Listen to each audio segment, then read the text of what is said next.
Last summer, I took a solo road trip through the mountains. I wanted some time away from everything. Just me, my thoughts, and the open road. I was driving late one night when my car started sputtering and eventually died. I managed to coast to the side of a desolate road, completely cut off from civilization. My phone had no signal, and it was pitch black outside. I remembered passing a small town about 10 miles back, so I decided to walk there and look for help. After what felt like hours of walking, I finally saw a faint glow of lights ahead.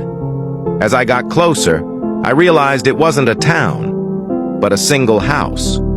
It was an old, run-down farmhouse, but at that point, I didn't care.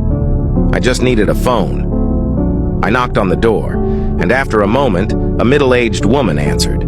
She looked startled to see me, but eventually invited me in. The inside of the house was even more decrepit than the outside. The wallpaper was peeling, and the furniture looked like it hadn't been touched in decades.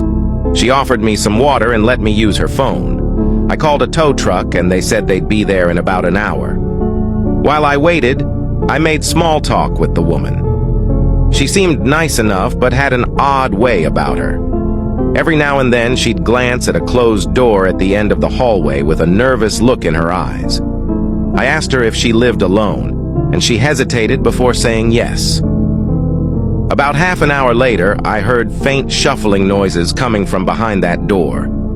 I asked her if she was sure she was alone. She laughed nervously and assured me it was just the house settling, but her eyes told a different story.